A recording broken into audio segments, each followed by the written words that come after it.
देवी पृथ्वी ने सीता जी को अपनी पुत्री स्वीकार कर लिया था। अब माता पृथ्वी उन्हें एक ऐसे महान राजा के हाथों सौंपने जा रही थी जो इस विश्व में उनके पिता होने का गौरव प्राप्त करने वाले थे, और वे थे मिथिला के महाराज राजऋषि जनक जी। उनका नाम था सिराज, किंतु उनके वंश में यह परंपरा थी कि राजाओं को नाम से नहीं बुलाते थे, अपितु प्रजा के पिता के रूप में देखा जाता था। राजऋषि जनक उनके नाम के अनुसार सांसारिक मोह माया से दूर रहते थे और परम ज्ञानी थे। महाराज जनक की पत्नी का नाम महारानी सुनैना था। महाराज जनक के छोटे भाई कुशध्वज और उनकी पत्नी बंद्रभागा मिथिला में उनके साथ ही रहते थे। मिथिला नगरी के प्रजाजन भी अपने राजा की भांति परम ज्ञानी थे। एक समय की बात है, मिथिला में भयंकर अकाल पड़ा। महाराज जनक ने सभी उपाय करके देख लिए, किंतु इस विकट परिस्थिति का कोई हल नजर नहीं आ रहा था। मिथिला की भूमि एक बूंद पानी को तरस गई थी। अपने राज्य में आई इस विकट समस्या के समाधान हेतु महाराजा जनक अपने गुरु महर्षि अष्टावक्र के पास गए। महर्षि अष्टावक्र का शरीर दिखने में 8 जगह से टेढ़ा था, किंतु उनके ज्ञान की कोई सीमा नहीं थी। वह परम तपस्वी थे।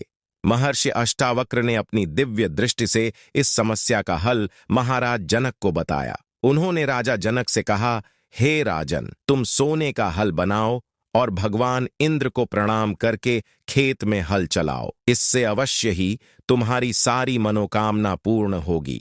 महाराज जनक ने वैसा ही किया। आखिरकार वो शुभ दिन आ ही गया। संपूर्ण मिथिलावासी अपनी आंखों में आंस लिए महाराज जनक और देवी सुनैना के साथ सोने का हल लेकर खेत में आ गए। भगवान इंद्र को प्रणाम करके जनक जी ने खेत में हल चलाना प्रारंभ कर दिया। बैल थोड़ी दूर चले थे कि हल खेत में किसी पत्थर से टकराकर अटक गया।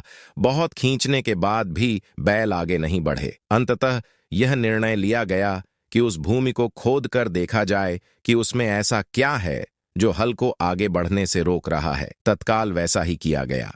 वर्षा ऋतु के अर्धरात्रि में काले गरजते मेघों को चीरकर जिस तरह चंद्रमा अपनी आभा पृथ्वी पर बिखेरता है, उसी प्रकार भूमि को चीरकर बालिका सीता राजा जनक के सम्मुख प्रकट हो गई। महाराज जनक सहित वहां उपस्थित सभी लोगों के आश्चर्य का ठिकाना न था। किसी को कुछ समझ नहीं आया कि यह अद्भुत बालिका कौन है। महाराज जनक ने उस अद्भुत कन्या को अपनी गोद में उठाया। वैसे ही वातावरण में बदलाव आ गया। महाराज जनक का धर्म यज्ञ पूर्ण हुआ। महाराज जनक से इंद्र देवता प्रसन्न हो गए और मूसलाधार वर्षा आरंभ हो गई। सभी बहुत प्रसन्न थे। महाराज जनक जी और देवी सुनैना ने इस अद्भुत बालिका को अपनी प्रथम संतान के रूप में स्वीकार कर लिया। महाराज जनक की पुत्री होने के कारण इस संसार में इस अद्भुत बालिका का नाम अब जानकी हुआ। ऋषि नारद के श्राप के अनुसार देवी लक्ष्मी का अवतार इस धरती पर हो चुका था, किंतु माता लक्ष्मी की बाल लीलाओं का दर्शन करने के लिए